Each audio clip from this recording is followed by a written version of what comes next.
Чаго баіцца Лукашенка і ў каго ён просіць дапамогі? Якія падрабязнасці страшнай гісторыі сталі вядомыя толькі цяпер, а таксама што ў хуткім часе зменіцца ў крымінальным кодексе Беларусі? Вітаем, сябры! Гэта наша Ніва і зараз мы ўсё вам раскажам.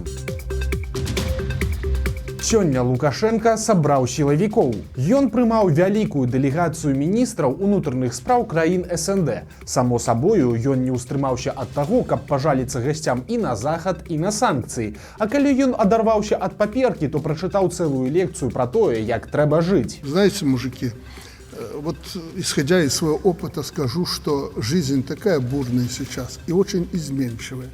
Многие ищут выгоду, в том числе уходя от общего нашего, созданного в советские времена, тренда развития. Некоторые подальше вот от России будем держаться, там она под санкции, мы как-то под санкциями боимся попасть под них и так далее. Ну, ищем свою выгоду. Не делайте этого. Затым Лукашенко падзяліўся сваімі дзіўнымі прагнозамі. Кто его знает, что будет завтра с нами, с нашими государствами? Не придется ли к той же России обратиться за помощью? А последние события говорят о том, что никому мы не нужны. Ни Россия, ни мы с вами и так далее. Нам надо держаться вместе. Вот вроде бы выстроилась политика Соединенных Штатов Америки в мире за последние 4 года при нынешнем президенте. Определено, эти друзья, эти враги, это сукин сын, но наш, это чужой. Власть поменяется, будет как в Афганистане. Точно будет, это не первый раз. Ды і ўвогуле ад усіх гэтых заклінанняў пра будзем разам склалася ўражанне, што Лукашенка ўсё больш баіцца як пратэстаў, так і нейкіх дыверсантаў. І чым бліжэй выбары, тым больш рупліва ён пачынае страхавацца і шукаць дапамогі на выпадак, калі яна спатрэбіцца. Таму тут падобна намёк даволі тлусты. Вы, як раптам што здарыцца, дапамажыце мне, калі ласка. Может сложиться ситуация так, что любое из нас государство без вот этого единства не обойдется. И если мы сегодня это не поймем, с нами разберутся отдельности. Но если рухнет Россия, мы в эту воронку все будем тянуть. Пра гэта ж сведчыць і раптам згаданы Лукашенком 20-й год і пратэсты. Вот в Беларуси это был откровенный мятеж, потому что цветная революция, она более спокойна, длительная во времени, она никак не могла пройти в Беларусь. Поэтому избрали путь мятежа, наскоком взять власть здесь, ну, как фашисты в 41-м. Гэтую мантру «давайте будем разом» Лукашенко паўтарыў яшчэ раз. И будем вместе, никакие цветные революции и прочие мятежи нам не страшны. І пасля яшчэ аж некалькі разоў. Мы только за то, чтобы мы были вместе. Мы хотим быть с вами вместе. В противном случае нас поодиночке порвут, разделят, и сильные мира всего, вы знаете, кто это, возьмут нас тепленькими, не затратив для этого никаких усилий. Поэтому давайте будем вместе. Ну а я желаю вам успешной и плодотворной работы.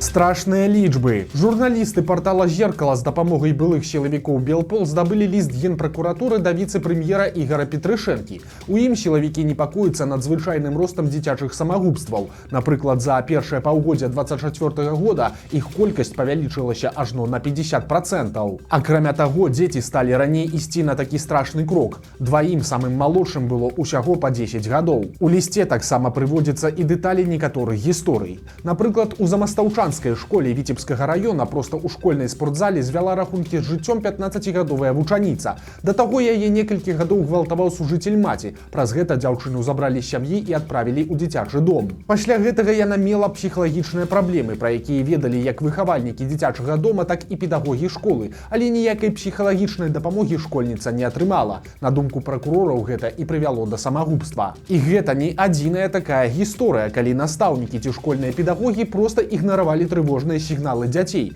а пасля гэта скончвалася бядой. З таго ж ліста генпракуратуры сталі вядомыя новыя і жудасныя падрабязнасці гучнай трагедыі, якая адбылася ў Оршы ў лютым гэтага года. Коротка нагадаем, у звычайнай кватэры знайшлі 4 забітых дзяцей, а побач з імі параненую маці. Жанчыну звалі Ірына Куранкова, і па версіі следства яна спачатку забіла малых, а пасля спрабавала здзейсніць самагубства. Прычынай называлі тое, што сям'я была праблемнай і дзяцей збіраліся забраць органы апекі, і каб не аддаваць малых, іх маці зрабіла тое, што зрабіла. Пазней сама Куранкова памерла ў бальніцы. І вось цяпер у тым лісце да высокага чыноўніка адзначаецца, што Ірына Куранкова знаходзілася ў цяжкай жыццёвай сітуацыі і існавала 6 дзецьмі на 30 рублёў у дзень.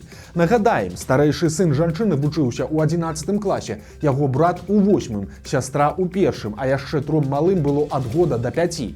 Двое старэйшых засталіся жывымі, бо ў дзень трагедыі гасцявалі у бабулі. Генпракуратура адзначае, што дзецям не хапала ежы. У кватэры была антысанітарыя. Малалетніх дзяцей пакідалі без нагляду, а іх бацькі злоўжывалі алкаголем і здзяйснялі розныя правапарушэнні. Таксама заўважым, што адной з прычын трагедыі генпракуратура называе, цытата, «адсутнасць на працягу 3 гадоў належнай увагі з боку дзяржаўных органаў Аршанскага раёна». У тэксце адзначаецца, што, нягледзячы на цяжкія умовы, у якіх жыла сама Куранкова і яе сям'я, дапамога не аказвалася ні дзецям, ні ёй. Жанчыне нават не дапамагалі падрыхтаваць дакументы для спагнання аліментаў на дзяцей. Апраўдваць жудасны ўчынак Куранковай мы дакладна не збіраемся, але ж калі б чыноўнікі належным чынам выконвалі сваю працу, то, магчыма, трагедыі можна было б пазбегнуць. Нядаўна Лукашенко заяўляў, што трэба перагледзець крымінальны кодэкс. Ну вось цяпер пайшлі першыя вынікі. Ён перадаў на разгляд у парламент праект зменаў у крымінальным заканадаўстве. Калі коратка, то па некаторых артыкулах, нават па наркатычных, прапануюцца больш мяккія пакаранні, а за няцяжкія злачынствы інвалідаў, непаўналетніх і тых, хто адзін выхоўвае дзіця, не будуць адпраўляць у калонію. Праўда, тут паказальна, што ёсць адно выключэнне. Гэтае змягчэнне не закрануць так званыя экстрэмісцкія злачынствы, прасцей кажучы, суды за палітыку. Тут ужо хоць ты адзінокая маці, хоць інвалід, але караць будуць па-ранейшаму жорстка. Былога сілавіка хочуць завочна расстраляць. У Беларусі зноў будуць судзіць былога падпалкоўніка губазік Александра Азарова, які перайшоў на бок апазіцыі і ўзначаліў арганізацыю былых сілавікоў «Байпол». Цяпер Азарова абвінавачваюць у акце тэрарызму, наўмысным прывядзенні ў непрыдатнасць транспартнага сродку і здрадзе дзяржаве. Мяркуючы па ўсім, справа можа тычыцца спробы падрыву расійскага А-50 у Мачулішчах, якая адбылася ў лютым 23 года. Судзіць Азарова будуць завочна, бо ён знаходзіцца за мяжой, але адзначым, што за тэрарызм прадугледжана жорсткае пакаранне аж да расстрэлу. Прычым гэта ажно другі завочны суд у біяграфіі былога сілавіка. На першым такім працэсе Азарову прысудзілі 25 гадоў калоніі. Чыноўніца прыдумала, дзе будуць адпачываць беларусы. Надзея Лазарэвіч, першая намесніца старшыні Мінгарвыканкама, нядаўна злятала да новых лукашэнкаўскіх сяброў.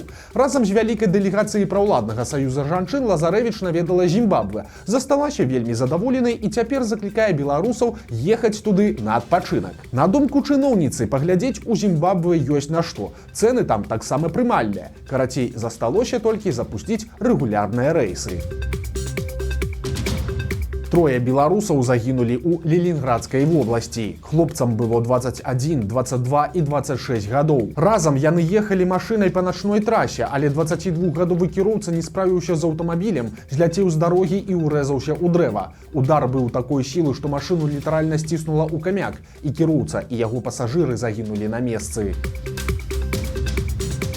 Сумная справаздача. Праваабаронцы падлічылі колькасць палітвязняў, якія знаходзяцца ў асаблівай рызыцы за кратамі. Такіх не менш за 268 чалавек. Сярод іх 19 чалавек з інваліднасцю, 10 з ментальнымі разладамі, 103 чалавек у цяжкім стане здароўя і як мінімум 4 вязняў маюць анкалогію. Колькі з хворых людзей загінуць за кратамі альбо выйдуць на волю ўжо проста паміраць праз адсутнасць належнай медыцынскай дапамогі, застаецца страшным пытаннем. Вось толькі адзін з прыкладаў. прыкладаў. Асуджаны на 7 гадоў актывіст еўрапейскай Беларусі Андрэй Войніч смяротна хворы. Пасля віруснага гепатыту ён мае цыроз печані, цукровы дыябет, пухліну над наднырачнікамі, выдалены жоўцевы пузыр і мноства звязаных з гэтым ускладненняў. Яму патрэбная тэрміновая перасадка печані. Да арышту ён штомесяц наведваў трансплантолага. Аднак у калоніі Войніча кідаюць у карцар так жа, як і іншых палітвязняў. Ён пазбаўлены перадачаў і спатканняў. Акрамя таго, за палітыку асуджаныя найменш 63 сталыя чалавекі, чый узрост перавышае 60 гадоў.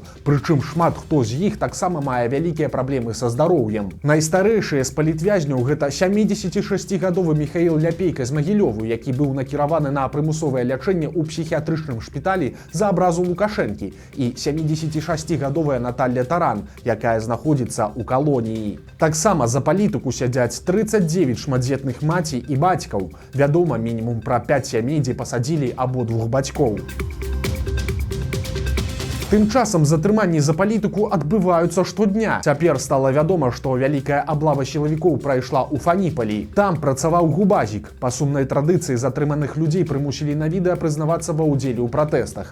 У праўладных каналах паказалі толькі 2 чалавек, але сілавікі задаволена абяцаюць, што будзе працяг. Колькі ўсяго затрыманых, пакуль дакладнай інфармацыі няма.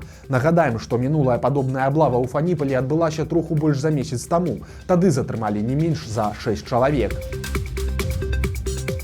Знаходлівы бухгалтар менш чым за год стаў мільянерам, праўда, рублёвым і ненадоўга. Мужчына працаваў у арганізацыі, якая пастаўляла замежнікам беларускую драўніну. На працягу 8 месяцаў бухгалтар фальсіфікаваў плацёжныя дакументы і частку грошай пераводзіў на свае рахункі. Такім чынам ён атрымаў аж 1 400 000 рублёў, але скончылася ўсё чакана сумна. На працы заўважылі гіганцкія недастачы, праверылі дакументы і выйшлі на свайго ж работніка. Цяпер бухгалтара чакае суд і да 12 гадоў за кратамі.